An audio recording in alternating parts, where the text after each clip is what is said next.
kaliwa, biglang kanan, yun. Automatic na yung hazard. Napaka-goods, di ba? Yun oh. High and low yung umilaw. Yo, what up mga Joy? Good day. So yun, napundi ko yung headlight ni The King Bob. Sayang. Napundi kakawiring ko nitong kanyang Daytona na switch. Ikakabit ko na kasi sana to. Then ayun, di ko kinaya. Iba kasi yung wiring sa car mga Joy kumpara sa FI. Napakamasilan talaga ng FI. Di mo talaga siya masasabi na basic wiring yung FI kasi napakasilan. Lalo na yung headlight niya is LED na. So pagkapundi, kailangan mo talaga palitan ng board. Or kung pwede siya i-remedyohan, palitan yung mismong LED. Pwede naman pero wala tayong experience sa ganito. So ipapagawa na lang natin to sa iba. Kaya buti lang is merong nabagandang loob sa atin mga Joy. Siya na daw bahala nito. Siya na daw gagawa sa sa LED. Papalitan. So babaklasin to buo. Then i-convert to DC. Then siya na daw bahala mag-wiring nitong natin. Daytona switch. Bili ko nito is 3,000 plus mga Joy. Itong switch lang Daytona na urig. So ipadala natin to ngayon. Papuntang Luzon pa to Napakalayo pa sa Bataan. Kay Boss Rico. So siya yung gagawa mga Joy. Magaling siya maghimay sa mga ganito. Sa mga wiring. So basic lang daw to sa kanya Siya yung may-ari ng Bataan full weaver. So gumagawa siya ng full wave sa mga motor. Then sa mga wiring. Maraming salamat kay Boss Rico. Sana magawa to. Kasi sayang napakamahal nito. Nasa 5,000 ata to. Wala kasing binta na board lang. So buo talaga yung kapag bibili ka ng ganito, buo talaga. So, tara, padala natin to sa GNT. Siguro mga 4 to 5 days pa siguro to bago dumating sa kanya. Kaya boss, ikaw na bahala nito. Alright mga Joy, good day. So dumating na yung lens ni The King Bob na pinadala natin kay Boss Rico. So medyo matagal din kasi malayo from Bataan, mga 2 weeks or 3 weeks ata.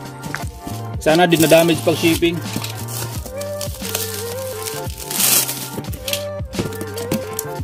So naka-bubble wrap naman. Yun Yun, ito na yung switch natin. Na-wiring na din daw to mga Joy. All goods na rin daw to. Kita nyo naman yan, napakalinis ng pagkadali mga Joy. Yan. So meron na siyang socket. Pinalitan ni Boss Rico. So plug and play na daw to dun sa stock ng reader natin, Reader FI. Ito yung stock, pinadala ko din. Kasi pinagkunan to ng ng diagram dito. Ito na yung pinaka-lens natin. Sobrang namiss ko to mga Joy. Tagal natin walang lens. 3 weeks ata. So ito. Ito pala yung ginawa niya dito. Magaling talaga. Yan So nagbutas siya dito mga Joy.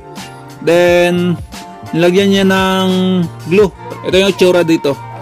So merong parang relay dito. So, ang sabi niya sa akin mga Joy, ang wiring doon nito is pareho na daw sa carb. Di na tulad ng stock talaga ng Reader FI na merong isang wire doon na naka 18 watts ata yun o 18 volts ba yun. Yun kasi yung dahilan kung ba't napupundi yung stock na LED kapag nagkamali ng wiring kasi napakalakas ng kuryente nun. Ayun, buti na lang binigyan niya ako ng sticker. Ito yung FB page niya mga Joy. Itong Bataan Full Weaver. Facebook, Bataan Full Weaver. Meron din siyang contact number dito. And basic lang mga Joy, kung gusto niyo magpagawa katulad itong sa lens ni The King Bob sa mga Reader FI dyan or kahit anong motor, basic lang yan kay Boss Rico. PM lang kayo sa kanya. Right, the moment of truth. Testing natin.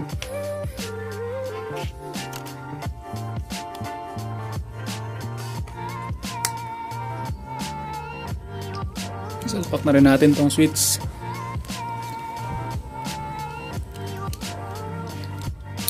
Yun. Yun nga pala mga Joy, ang sabi ni Boss Rico is battery drive na daw to. So kahit hindi naka-under yung makina natin, gagana na daw tong headlight natin. Yun Gusto yung horn natin, meron na. Signal light. Yun, all goods. Working. Sa kanan. Goods din. Try natin yung park light. Yun nagana na. Goods. Then low naman. Yan.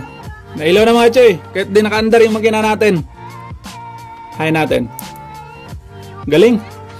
Magaling talaga sa wiring mga Joy. Di ko to kaya Yan. Goods na Yun nga pala mga Joy, muntik ko na makalimutan. Meron pala siyang nilagay dito na meron dito sa wiring niya na wala sa iba. Sabi niya, meron daw tong hazard. So testing natin. Ayun, naka-park light. Patayin muna natin. Ayan. Ito yung pinagmalaki niya sa akin eh. Di daw siya papayag na di malagyan ng hazard kahit walang switch. Testingan natin. Sabi niya, on down natin yung signal light, left or right. Then ilipat natin na biglaan. Quick. Yun oh, napaka-pogi naman. Grabe, napakasulit mga choy.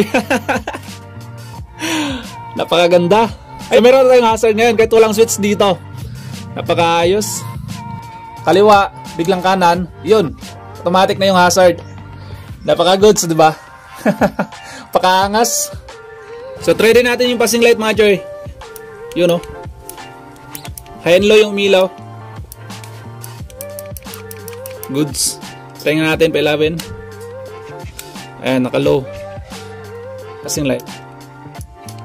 Pag naka-high yan, syempre di na yan nailaw yung passing light kasi nakailaw na eh. Kahit anong gawin mo dyan, wala yan. Pero kapag naka-low, yun o. Paka-goods talaga. Alright mga choy, all goods na. Naikabit ko na. Then yung harness ay yung wire. Ayan, kung napapansin nyo, binalot ko na yan. So, testing natin ulit.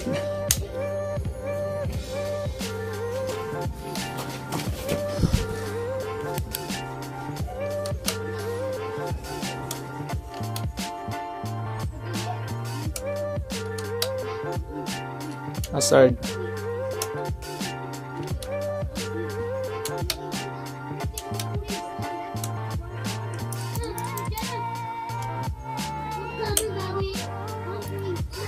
All goods talaga mga choy. Napakasolid. Start natin.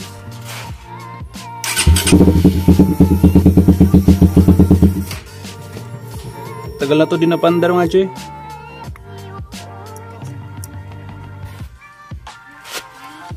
Naka-stack SU muna tayo.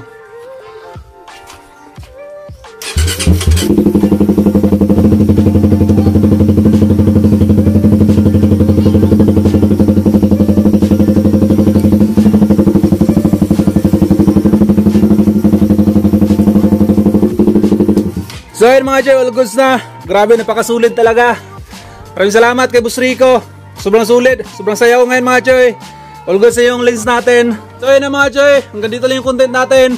Highly recommended. Boss Rico lang malakas. So kung meron kayong problema sa wiring, lalo na sa mga FI, kung napundi man yan, mga handle switch na mahirap i-wiring, padala nyo lang kay Boss Rico. Ako na yung nag-recommend sa inyo. Sabihin nyo lang yung pangalan ko na napanood nyo sa akin yung video. So yun lang, sa mga hindi pa nakapag-subscribe, mag-subscribe na kayo. Click nyo na rin ang notification bell para update kayo sa mga susunod nating video. Ride safe sa inyo lahat. Peace. Yun nga pala mga choice, sa mga gustong pa-shoutout, ayun, comment kayo, then pag-follow na rin sa Facebook page natin. Meron tayong mga content dito na di natin ma-upload dito sa YouTube. Then yung mga latest update natin, dito talaga yung una. Parami na rin tayo dito mga choice, road to 50k na rin tayo. Ayun, good luck sa atin, good luck sa mga susunod nating event. Then yun, ingat kayong lahat.